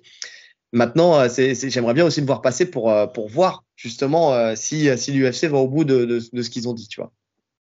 Ouais, franchement, c'est compliqué parce que je préfère Oliveira. J'ai toujours kiffé Oliveira, donc je veux pas le voir perdre parce que s'il enchaîne 2 défaites, là, s'il Ah, c'est redescend, là, mort. c'est mort, tu vois. Ouais. Et d'un autre côté, comme toi, je veux voir absolument le combat Darius contre Islam, donc j'ai le cul entre deux chaises, grave. Et Dieu sait que c'est pas agréable du Non, tout. c'est pas grave, mon petit papou. En tout cas, bon, bah, déjà, premier élément de réponse, on voit ça demain. Déjà, Ouais. à l'UFC. Strickland et Curtis Oh, quelle bande qui, d'enfoirés, ceux-là. qui taillent les Français. Alors ça, on était obligé d'en parler. On était obligé d'en parler. Et on va en faire mieux parce qu'on va lire un petit peu ce qu'ils ont dit, ces salopards. Donc, on a Curtis qui dit « J'ai de la chance d'affronter le Français. J'ai hâte d'y être. Les Français n'ont rien gagné depuis longtemps. » C'est quand même génial parce que tu as affronté c'est Imanov, t'as Strickland qui répond « J'en ai rien à foutre. » Curtis qui dit « Personne ne sait. Si jamais tu vois ça, Nassourdine, désolé, mais je ne sais pas quel est ton putain de nom. » Strickland, voilà, putain de Nassourdine, on dirait un fichier S. En tout cas, je remarque qu'ils ont les mêmes vannes que les fachos français. Bon, c'est pas mal. Les fachos américains ont les mêmes vannes que les fachos français. Bon, on est bien, on est bien. Bon, je dis ça, je sais même pas si c'est un facho. Le mec, il parle avec un Renoir. Mais quand même, tu vois, enfin, il est peut-être pas facho, il a un ami noir, Curtis. Voilà. Donc, ensuite, Curtis. C'est super quand t'as affronté Nassourdine, j'étais dans le coin et je me suis foutu de sa gueule pendant tout le combat. Puis j'ai trash talk Cyril Gane. Maintenant j'ai le combat. Cyril Gane sera dans le coin. Genre ouais, enfoiré. J'attendais ce moment. Strickland, putain de Cyril Gane, mec. Ce combat est ce qu'il a. On sent vraiment, tu sais là. Ça c'est un podcast ça. Alors, on va faire la même chose qu'eux. Alors, je sais pas si c'est un Euh, podcast. En tout cas, ils sont en train de parler face à face avec des micros. Donc oui, c'est un podcast. c'est un Ce, podcast. ce combat est ce qu'il a au moins essayé. Attends. Ce combat, est-ce qu'il a au moins essayé de se battre là-bas? Je veux dire, John Jones est un sauvage, mais d'où Jésus? 3 petits points. Alors, fini là-dessus. Allez vous faire foutre, bande d'enfoirés. Nous aussi, on va parler comme ça. On s'en fout, on n'est pas monétisé. De toute façon, on peut dire ce qu'on veut. Elle va niquer vos mères. On Non, sera mais pas striké. attends, là où ils sont malins, ces deux enfoirés, c'est tout le monde le sait, on l'a vu, hein. Imavov, c'est un combattant qui est ultra émotif, tu vois. Oui, je suis d'accord. Et de voir ça juste avant le combat, alors qu'en plus, quand il va combattre Curtis, il y aura la gueule de Strickland juste derrière, et il va péter les plombs. Et franchement, ça peut faire tourner le combat. S'il n'arrive pas à Exactement. canaliser son énergie, on l'a vu dans le combat contre l'UFC Paris, justement, au dernier, où il Oui. voulait vraiment arracher la tête de Buckley, et où ça a failli lui coûter le combat parce qu'il était carbo à la fin du troisième round. Ouais, ils veulent rentrer dans sa tête, clairement. C'est ça. Mais de toute façon, ça y est, hein, c'est le blueprint. Tu sais, il y a des fois, tu as des blueprints techniques où tu sais que voilà, stratégiquement, il faut que tu fasses ci ou ça pour gagner. Là, lui, c'est un blueprint mental. Donc, effectivement, ils vont en jouer, ils vont mettre toutes les cartes de leur côté. Nassourdine, sur le papier, c'est quelqu'un de très fort. On le dit, hein, même à la salle, tout le monde dit que c'est un mec qui est intouchable à la salle. Quand il est là, il est chez lui, il est bien, il est dans son élément. Tu vois ce que je veux dire? Maintenant, est-ce qu'il est capable de faire un travail mental pour passer outre tout ça, toutes ces provocations? Je ne sais pas. Mais en tout cas, voilà, là, on tombe sur. Tiens, on parlait des maîtres fumiers tout à l'heure. Bah là, on a deux bons maîtres fumiers américains qui jouent très bien leurs cartes. Donc voilà. Après, je pense qu'il faut mieux le prendre à la rigolade. C'est quand ils disent que les Français n'ont rien gagné. On a une Manon Fiorot qui est aux portes d'un title shot. On a un Cyril Gane qui est numéro 1. On a William Gomis qui est sur sa deuxième victoire. Enfin, tu vois ce que je veux dire. Ouais. Là, Nassourdine, il a perdu la dernière fois, mais bon, sinon, il avait pas perdu. On a Benoît Saint-Denis qui lui aussi, à part contre Eliseo, il est sur que des victoires. Bon, voilà, prenons-la à la rigolade. Ne soyons pas trop vindicatifs contre eux. C'est des pauvres types. Euh, Moi, je me souviendrai toujours de Strickland essayer de mettre un front kick à Orlando Sanchez du jiu-jitsu brésilien, paix à son âme, et que celui qui a reculé, bah, c'est pas Orlando. Donc, quand t'es pas capable de mettre un front kick à quelqu'un, de le faire bouger ne serait-ce que d'un centimètre, moi, je serais toi, je fermerais ma gueule quand t'es derrière un micro. Ah, Donc, il était solide, Orlando. il était solide. C'était surtout un gangster. Mais bon, allez, passons à autre chose. Doumbé, forfait. Oh oui, grosse news. Qui vient de Grosse news. sortir hier. Ouais. Donc, il devait combattre le 23 juin contre Jara Al-Silawi pour faire son entrée dans le tournoi à 1 million de dollars. Grosse contrainte pour lui dans ce tournoi-là, c'est qu'il devait gagner au premier round par KO. Donc, Ouais, pour c'était avoir le nombre de pas, points nécessaires pour rentrer dans le tournoi. voilà, mais c'était pas une mince affaire. On dit ça, je le dis volontairement maintenant parce que voilà, ça peut expliquer aussi certaines choses. Visiblement, il s'est blessé au poignet. Il a fait une vidéo explicative comme quoi il a été à la hatch, qu'il a tourné en grappling, qu'il y a un moment il a senti qu'il avait mal au poignet et que voilà, il pouvait pas. Il a vu les médecins qui seraient pas à 100%. Donc, on l'aura compris, comme il l'a dit. Il ne combattra pas à l'UFC, au PFL le 23. Mais par contre, le 30 septembre, PFL Paris pour la première édition en France. Il sera normalement en main event. Contre qui, on ne le sait pas encore. C'est pas dit encore, hein. Non. Ouais.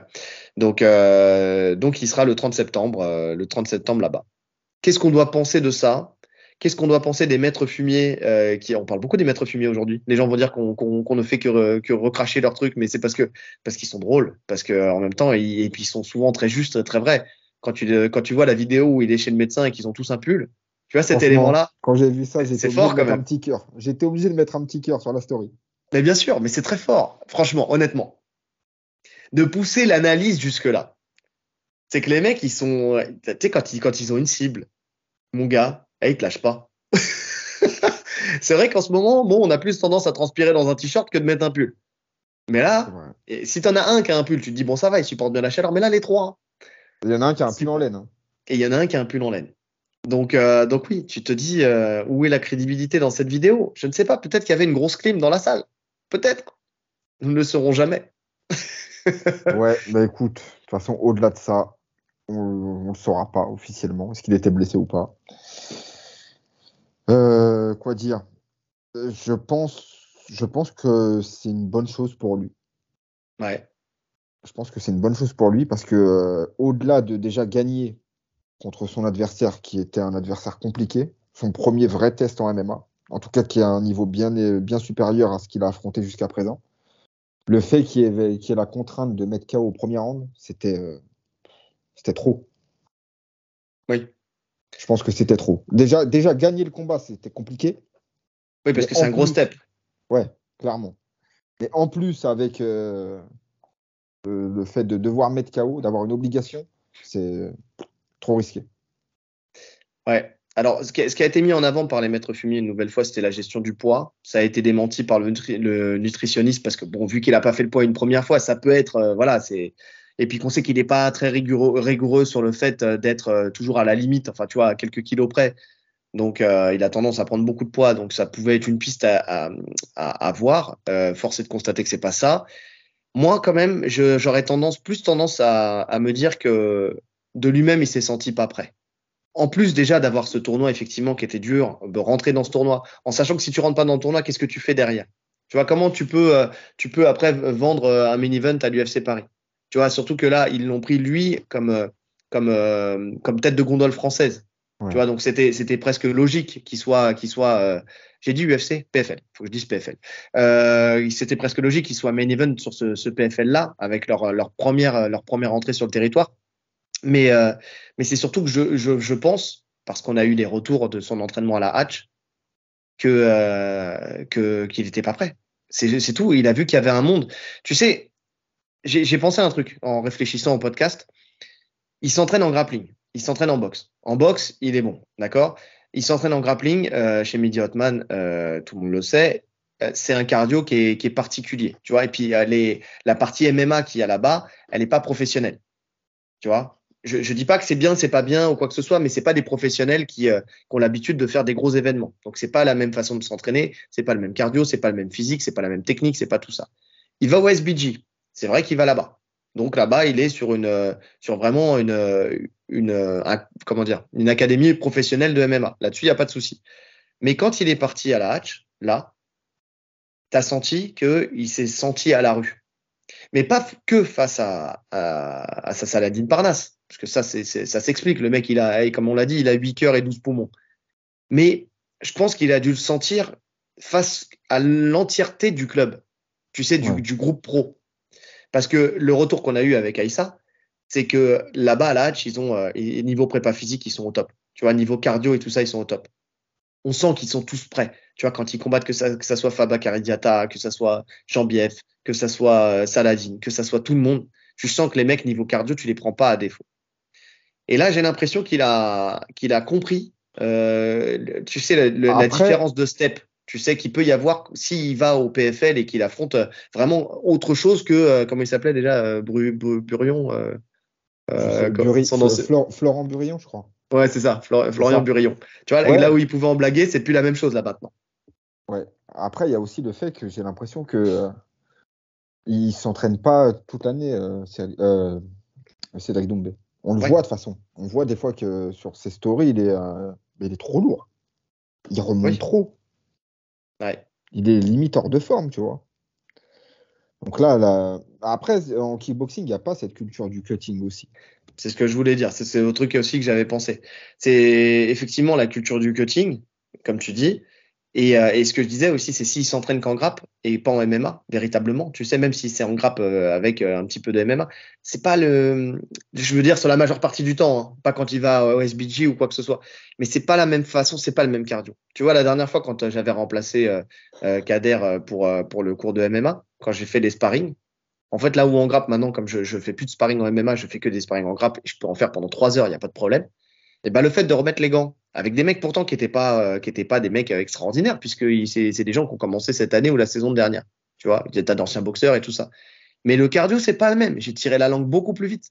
Le fait d'avoir cette jonction entre le cardio de la boxe, le cardio de la lutte, le cardio du sol, tu redescends, tu remontes, tu dois gérer les frappes. Tu vois ce que je veux dire? Tu colles à la cage, tu viens, t'amènes et tout.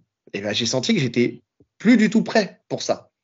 Et si derrière, il a fait que des entraînements de grappling, même s'il met quelques frappes au sol, même s'il y a de la lutte, même si ceci, même si cela, et qu'il a fait des entraînements de boxe à côté, mais qu'il n'a pas eu vraiment des vrais sparring MMA. Non, moi je pense qu'il fait du MMA. Je pense qu'il s'est professionnalisé dans sa pratique. En France? Ouais, je parle pas quand il parle en Irlande, hein. Je parle en France. Hein. Mais en fait, c'est le fait de rejoindre la Hatch qui lui donne tout ça. Parce que c'est son club de MMA, c'est la Hatch. Oui, mais c'est récent. Ouais, c'est récent. Et c'est ce que je te dis. Et je pense que quand il a rejoint la Hatch, c'est là oui, où il a pris conscience du fait qu'il n'était pas encore prêt. Ouais, c'est vrai. C'est vrai.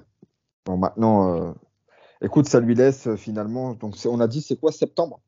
30 septembre. Là, il a le temps de faire un 30 septembre, il a le temps de faire un camp complet, de descendre son poids progressivement, de progresser techniquement. Ouais. Oui, parce qu'on sent qu'il fait des erreurs. Hein. Tu vois un bout de vidéo avec Boris John Stomp qui le corrige sur la lutte à la cage. Tu sens qu'il fait encore des erreurs. Tu vois, enfin c'est normal. Voilà, il faut qu'il ait vraiment des gens qui lui expliquent les spécificités justement de choses que tu ne retrouves pas ailleurs que dans le MMA, tu vois, dont la lutte à la cage. Maintenant, franchement, ça va vraiment dépendre. Là, le PFL, ils ont le pouvoir de construire, entre guillemets, son ascension ou de le stopper direct. Ça va dépendre de qui lui met, en fait. Ouais. Mais bon, je me dis, si attends, tu as investi sur Doumbé, tu lui as offert apparemment un très bon salaire. Il parlait de 140 000 euros, je crois, par combat. Par combat, ouais. Donc je me dis quel intérêt de le descendre tout de suite, tu vois. Je pense qu'ils vont lui mettre un combat qui colle assez bien à son style. Ouais, et puis le fait que ça soit plus sur le format du tournoi, t'as plus l'obligation de le mettre, tu sais, voilà, tu peux choisir justement les adversaires. Exactement. Je pense que c'est un bon coup justement du PFL, bon coup d'organisation, tu vois, de matchmaking pour lui. Ouais. Et puis en plus, donc son adversaire là, qui devait affronter là au mois de juin, il a déjà un adversaire de rechange. C'est aussi sur ça que les maîtres fumiers ont dit que c'est bizarre, tu vois. Comme si c'était limite prévu, en tout cas que ça arrangeait les deux parties. Ça s'est passé trop vite. Ouais. Et le PFL et Doumbé. Ouais. Donc attendons de voir la suite au prochain épisode quand on verra l'adversaire. Ouais. Autre sujet, avant-dernier sujet. Il faut qu'on se dépêche d'ailleurs. Ceinture arc-en-ciel à l'IBJJF. Alors voilà, Alors, on passe en JJB. on passe en JJB là pour le coup, avant de répondre après à la question, une des questions qui nous a été posée, la seule d'ailleurs par un auditeur. Mais on commence petit à petit et c'est déjà bien. Attends, on n'avait pas de questions, là on en a une. La semaine prochaine on aura peut-être deux. Et Une puis des un jour, questions, la seule d'ailleurs. on n'aura plus le temps, de faire les autres actualités, on aura que des questions. Donc la ceinture arc-en-ciel en IB, enfin en Jiu-Jitsu brésilien. Alors. Ouais. C'est un groupe de Jiu-Jitseros qui est plutôt connu, les BJJ Globetrotter, qui a décidé de donner aux entraîneurs cette ceinture au lieu d'avoir la ceinture noire. Donc, comme tout à l'heure, je vais lire un petit peu la capture d'écran de ce qui s'est dit. Donc, notre art martial est construit sur les traditions, mais nous cherchons toujours à les briser et à regarder les choses avec des yeux nouveaux. Alors ça, c'est Christian Grogart, le fondateur du BJJ Globetrotter, qui a récemment donc choisi de s'identifier à une ceinture arc-en-ciel au 3e degré. Ce n'est pas une blague. Il assure que ce n'est pas une blague. Enfin, on aurait peut-être préféré. Je ne sais pas quoi en penser. Après, bon, dans la suite de l'article, ils disent qu'il y a certaines organisations qui ont accepté, d'autres qui n'ont pas accepté, dont Abu Dhabi Jiu-Jitsu Pro qui a refusé de reconnaître cette ceinture arc-en-ciel, citant des inquiétudes au sujet des droits fondamentaux des ceintures, les noirs il y a aussi les noirs qui préfèrent suivre la tradition.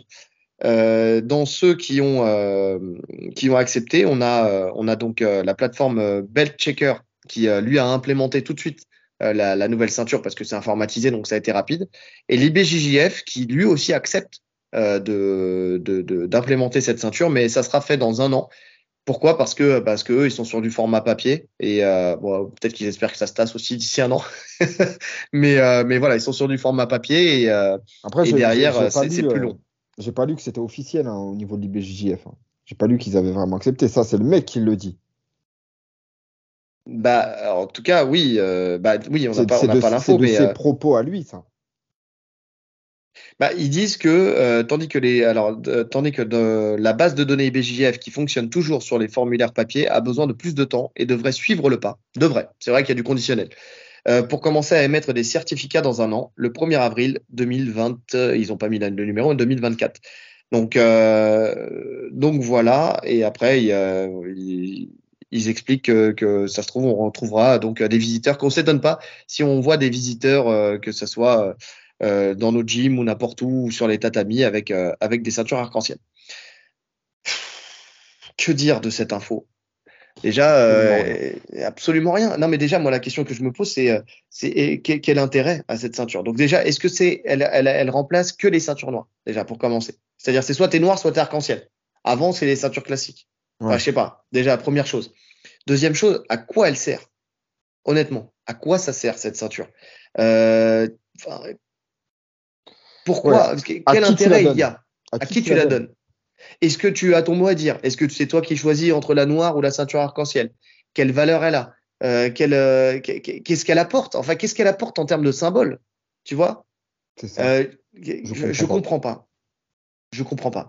Moi, je pense que c'est encore une fois un gros coup de com' de BJJ Club Trotter, tu vois, qui essaie de faire un coup de pub et tout ça. Mais le problème, c'est que il y a les belt checkers ou peut-être l'IBJJF qui pourraient rentrer dans ce truc-là. En disant, OK, on donne des ceintures. Mais ça veut dire quoi? Ça veut dire que demain, en compétition, tu vois un mec avec une ceinture arc-en-ciel? Déjà que le jujitsu, c'est pas forcément en kimono facile à lire pour les lambda, tu vois, si jamais tu dois téléviser cette discipline. Mais là, rajoutes en plus des ceintures. Tu perds, ouais. Ouais, franchement, il n'y a absolument aucun intérêt. Je sais pas, je comprends pas. J'ai rien à dire parce que je comprends pas le but, en fait. En fait, parce que l'arc-en-ciel, tu vois, il y a deux drapeaux arc-en-ciel. Tu as le LGBTQI+, voilà, et tu as le drapeau de la paix. Après, tout dépend comment les couleurs, il y a des couleurs qui n'y sont pas, et l'ordre des couleurs qui change. Donc, des fois, c'est pour ça qu'on mélange les deux. J'aurais préféré, en fait, qu'ils fassent passer un message soit de paix ou d'acceptation, tu sais, comme ça se fait dans le foot, là, avec le brassard, justement, arc-en-ciel, en disant, voilà, pour justement l'acceptation de tous dans notre sport, on a décidé d'avoir cette ceinture aussi, tu sais, qu'on peut arborer si on en a envie dans nos académies et tout ça à partir de la ceinture noire. J'aurais préféré, alors c'est peut-être ça, hein, mais avoir un message clair où tu te dis, OK, je comprends, je vois où ils veulent en venir. Non, mais Après, même les ça, gens ils sont d'accord ou pas même d'accord. ça, je comprends pas. Mais un patch. Ouais, tu mets un patch, mais bon, après, pourquoi pas, tu vois, c'est pas, moi, ça me gêne pas, je m'en fous. Enfin, tu vois ce que je veux dire. Pour moi, la ceinture, c'est ton niveau. Après, le grade suit le niveau que tu as acquis. Tu vois ce que je veux dire. Donc, après, que tu mettes une ceinture noire, une ceinture arc-en-ciel, tu fais ta vie. Il y en a qui mettent des kimonos roses, des kimonos jaunes. Je m'en fous, tu vois ce que je veux dire. Du moment que derrière, en compétition, ça reste carré, tu vois, chacun, enfin, qu'elle apparaisse pas en compétition, tu vois, que ça soit dans ton privé, tu vois ce que je veux dire, dans ton académie. Pourquoi pas? Mais sinon, je vois pas. Je vois pas. Donc, on va Ouais, parce attendre que là, d'en il parle savoir même pas de plus. ça, hein. Là, il parle juste d'une ceinture arc-en-ciel pour remplacer une ceinture noire. Ouais. Ouais, c'est un peu bizarre. Franchement, honnêtement, je vois pas l'info. Alors, l'info, c'est toi qui l'as vu en premier, hein. Tu l'as vu où, celle-là? On l'a envoyé dans un groupe français. Je sais plus c'est quel groupe, je crois que c'est le groupe de Tayeb. Oui, d'accord. Donc, c'est le bon plan du JJB. Je crois. Je trouve plus. Tu m'as dit que Mais c'était Eric. oui. Non. C'était une ceinture noire. Rico, tu m'as dit. Non. Non, ils en Non? parlaient, mais c'est pas lui qui a posté l'info. L'info, c'est Romain RS Team. D'accord, BJJ ok. France. Oui, je vois qui c'est. Tu vois, c'est qui? Je vois qui c'est. Ouais. Euh, L'école et, base. Ouais. La question, c'est, toi qui as lu la discussion, comment elle était accueillie, cette ceinture? De l'incompréhension. Ouais, Après, il y a peu de gens qui commentent dans le groupe. Il y avait peu de gens qui ont commenté. Mais ceux qui ont commenté, c'est de l'incompréhension. Et ils pensaient que c'était une erreur d'accepter ça, en fait. Qu'il y a plein de gens qui allaient pas comprendre et qui allaient être contre ça. ouais. Oui, finalement, ça rejoint un peu ce qu'on dit, quoi. Exactement. Oui, mais je pense Donc, que tout le monde, particulièrement en France, je vois pas l'intérêt, en fait. Je comprends pas, en fait. Parce que, comme tu dis, il n'y a pas de revendication. Ça ne représente rien. C'est juste mettre une ceinture multicolore pour mettre une ceinture multicolore. oui, où est le message? Comment le cheminement s'est fait déjà chez eux, tu vois, déjà Ouais, de base. Parce que pour rappel, donc les ceintures, pour ceux qui ne savent pas, parce on m'a reproché dans le jiu-jitsu de pas éduquer assez sur le jiu-jitsu pour faire connaître. Donc c'est un reproche, mais c'est plutôt un conseil, c'était bienveillant, tu vois. Les ceintures, donc on va dire seulement les ceintures adultes parce qu'il y en a plus pour les enfants. Mais on fait blanche, bleue, violette, marron, noire, et après de la noire, après il y a des danes, différentes danes qui donnent accès à des couleurs différentes entre le rouge, le blanc, le noir. Enfin, tu sais, ça évolue avec le temps jusqu'à atteindre la ceinture rouge à terme. Donc la ceinture qu'on n'aura jamais parce on sera mort avant de l'avoir, parce qu'il faut 9 ans après pour avoir une dane, donc c'est compliqué. Mais effectivement, cette ceinture, je vois pas comment la positionner. Je vois pas. Alors attendons la suite, attendons de voir s'ils vont communiquer aussi sur le pourquoi du comment. Mais bon, je vois pas l'intérêt de cette ceinture. Je pense qu'il n'y a pas la peine d'en faire plus. non, mais je suis pas sûr qu'on la voie cette ceinture, hein. En Comme tu as France, dit, non, je je pense pense, pas. non, mais même dans le monde, hein, honnêtement, je pense que c'est un coup de tentative de coup de buzz, tu vois. Mais je suis pas sûr qu'il y ait de suite. Ouais, ouais, je suis d'accord. Alors, dernier sujet, et pas des moindres. Donc, question auditeur. Donc, que pensez-vous de la mort programmée du gi? Donc là, on est toujours dans le jiu-jitsu brésilien. Du gi. Alors, gi, qu'est-ce que c'est? C'est le kimono, donc le jiu-jitsu brésilien en kimono, au profit du no-gi, donc no-gi, hein, sans kimono. Donc, c'est David Horar qui nous suit depuis très longtemps et qui intervient souvent, qui met des commentaires souvent sous nos vidéos, qui a posé cette première question. Donc, déjà, merci. Et on va essayer d'y répondre. Qu'est-ce que tu en penses, toi, déjà, de base? Bah déjà, comme je te l'ai dit hier, on en a parlé un peu, je suis pas d'accord avec cette question. Je pense Hmm. pas que le Guy soit en train de mourir, en fait. Pas du tout. Ouais. En fait, je sais pas ce qui lui fait dire ça, tu vois. Je pense que ce qui lui fait dire ça, c'est, tu vois, les dires, par exemple, comme on en avait parlé déjà sur de précédents podcasts, de Gordon Ryan, qui dit que le no-gi va disparaître. C'est lui-même qui dit que le gi va disparaître. Enfin, tu sais, au profit du no-gi. Que le no-gi, c'est vraiment l'avenir du jiu-jitsu brésilien. Oui, sûrement, mais pas pour tout.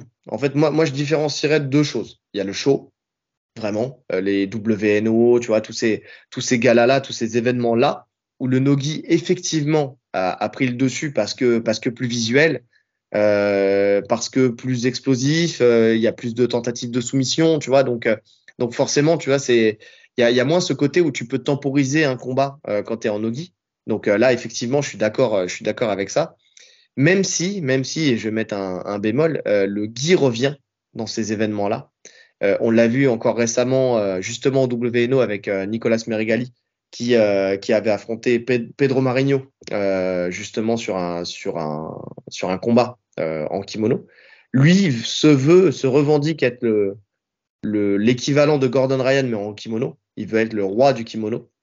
Donc, en plus de ça, il a été pris il a été sanctionné. Alors, lui, je sais plus si c'est pour dopage, lui, ou si c'est suite au fait qu'il ait fait un doigt d'honneur à des gens dans le public pendant qu'il était en train de faire sa finale des Worlds, je crois, et qu'il a été sanctionné, banni un petit peu du circuit BJJF parce que justement, il y avait des critiques sur lui à l'extérieur. Donc voilà, il avait fait ce malencontreux geste.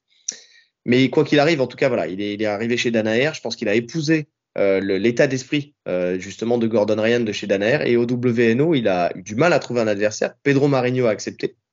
Et derrière, il a fait une Gordon Ryan, c'est-à-dire qu'il a dit, je vais battre Pedro Marinho et en plus de ça, je vais le battre en le prenant en triangle de la monte. Et il l'a battu en triangle de la monte. Nicolas Meregali, c'est peut-être le meilleur combattant en kimono du moment. Tu vois, enfin, en tout cas, l'un des meilleurs, mais si ce n'est le meilleur. C'est vraiment, déjà, il était venu en France il y a des années quand il était encore violette, je crois. C'était déjà une machine. Il était passé ceinture noire à une vitesse folle. Enfin, le mec, c'est un prodige du kimono. Donc voilà. Et qui s'est mis au no-gi pour le dernier ADCC aussi. Si vous le connaissez pas et que vous voulez voir des combats intéressants en kimono, n'hésitez pas à le voir. Nicolas Meregali. Donc, pour moi, oui, effectivement, il y aurait pu avoir ce virage sur le no-gi qui prend l'ascendant. Maintenant, c'est vrai que visuellement, si tu regardes tous les shows qui se font, la grande majorité, c'est en no-gi. Ouais, il y a le Polaris. Hein. Le Polaris fait encore du kimono. Ouais, mais il y a du no-gi avec. Ouais. Ils font pas d'événements uniquement. Je sais pas. Je crois. Je crois qu'ils font. Ok. Ouais, je veux pas dire une bêtise. Pour moi, c'est pas mort. C'est loin d'être mort. De toute façon, il n'y a qu'à voir les compétitions en kimono. Après, le truc, c'est que les compétitions en kim, les grosses compètes, les mondes et tout, c'est pas diffusé. Voilà. Moi, je pense que c'est pas plus diffusé ça. Et c'est pour un public vraiment de connaisseurs. C'est-à-dire que même sur mon fil d'actu, moi, je suis pas le kim, tu vois. Ça défile pas sur mon fil d'actu, sur Facebook, tu vois. Par contre, les trucs. Et en plus, le truc, c'est que le no-gi est souvent lié au MMA. Donc, quand tu suis le MMA, tu as aussi beaucoup d'infos. Tu vois beaucoup plus de no-gi. Ouais. Donc, visuellement, tu as l'impression que c'est beaucoup plus présent. Mais non, je pense pas. Je pense pas. Il y a qu'à voir le nombre d'inscrits sur les compètes en kimono, même en France. Hein. Il y a beaucoup de monde qui fait du kimono. Ou d'aller dans les clubs, tout simplement. Les clubs, c'est rempli en kimono. Non, le kimono, ça reste encore la discipline maîtresse du jiu-jitsu brésilien. Là, on l'a vu, il y a eu les Worlds le week-end dernier. Ça attire, ça fait parler encore énormément. Et en plus de ça, la nouvelle génération, là, ils sont beaucoup plus explosifs, beaucoup plus dynamiques. Enfin, tu vois, les combats en kimono, il y a beaucoup plus d'intérêt à les regarder. Enfin, franchement, j'ai l'impression que là, il y a un tournant, quoi. Les mecs, justement, ils sont aussi dans ce truc où il y a moins de gestion, tu sais, où ça. Le jeu, il a changé. Voilà, le jeu, il est beaucoup plus ouvert. Tu sais, moi, quand j'ai commencé un peu à regarder, c'était la période où c'était que de la 50-50. Ouais. Tu as vu cette période-là. Ouais, oui. Ce qui a tué un peu le truc, en fait. Je suis d'accord. C'était un relou. Et moi qui connaissais même pas le Kim, qui connaissais pas bien le Kim, tu comprenais rien. Tu avais juste deux mecs emboîtés l'un dans l'autre. Il n'y avait même pas de tentative d'attaque. Hein. Non, c'était qui allait marquer les 2 derniers points, tu vois. C'est ça. Donc oui. Aujourd'hui, tu n'as plus ça. Les mecs sont vraiment dans la recherche de la soumission. Et ça se ressent, tu vois. Donc ouais, non, c'est beaucoup plus intéressant aujourd'hui. Donc je pense que ça va relancer le kimono, tu vois, qui aurait pu finir. Maintenant, je reste convaincu que il y a c'est plutôt, moi, je dirais que c'est le no-gi qui était complètement laissé de côté à l'époque, qui aujourd'hui est mis en avant. Tu vois, qui est beaucoup plus mis en avant. Et ça, c'est une bonne chose. Tu vois, qu'il y ait cette émergence du no-gi avec une plus forte audience. Et j'en reviens au podcast qu'on avait fait il y a des années de ça, hein, transition entre le gi et no-gi. Tu sais, on avait traité justement sur est-ce que c'est plus facile de passer du gi au no-gi ou du no-gi au gi. Tu vois, donc on vous invite à écouter ce podcast si vous l'avez pas écouté et que ça vous intéresse sur le sujet, parce C'est qu'on dans nos avait, premiers sujets, ça. ouais, on avait évoqué justement cette partie où on pensait qu'à terme il y aurait l'entité Nogi et l'entité Gi. C'est-à-dire que tu pourrais passer des grades uniquement Nogi et des grades uniquement Gi. Enfin, tu vois ce que je veux dire, ou vice-versa, tu vois ce que je veux dire. Ouais. Mais parce qu'il y avait de plus en plus d'académies qui fonctionnaient comme ça. Je disais que nous, on fonctionnait comme ça aussi, où c'était des grades Nogi. Donc voilà, parce qu'on fait pas de kimono. Mais qu'il faut bien qu'au bout d'un moment, les gens passent des grades de toute façon et qu'ils évoluent dans leur discipline. Donc voilà, et qu'il y avait cette entité propre Nogi qui allait pouvoir émerger au fur et à mesure du temps, en sachant que le règlement diffère aussi, dans le sens où il y a des règles notamment au niveau des clés de jambes, avec les clés de talon et le knee ripping, où on vient croiser la jambe de l'extérieur vers l'intérieur, qui sont autorisées en marron noir en Nogi et qui ne le sont toujours pas en Gi. Donc, dans les deux, tu vois, tu avais ce truc où tu allais avoir vraiment une identité propre pour chacune, tu vois. Donc ouais, non, moi je pense pas qu'il y ait une mort programmée du Guy. Au contraire, je pense que il est toujours d'actualité. Par contre, effectivement, niveau événement, niveau comment dire, entertainment, le no-gi s'y prête plus et donc prendra plus d'ampleur. Je pense que c'est plus le no-gi qui prend de l'ampleur que le Guy qui disparaît. Ouais, je suis d'accord. Pour le gi, ça reste la voie martiale, entre guillemets, tu vois. Et le Ouais, no-gi, ça va être un peu plus chaud. ouais, ah ouais. Voilà. Je pense qu'on a bien répondu à cette question. T'as un truc à rajouter? Non. Donc n'hésitez pas, hein, si jamais vous avez d'autres questions à poser, allez-y, hein, faites-vous plaisir. Même des questions gênantes, hein. Enfin, tu sais, des questions qui peuvent nous mettre un peu dans nos retranchements et juste laissez-nous un peu de temps. On enregistre le jeudi, donc laissez-nous un peu de temps pour pouvoir avoir le temps de la traiter. Mais donc envoyez-la plutôt tôt entre guillemets.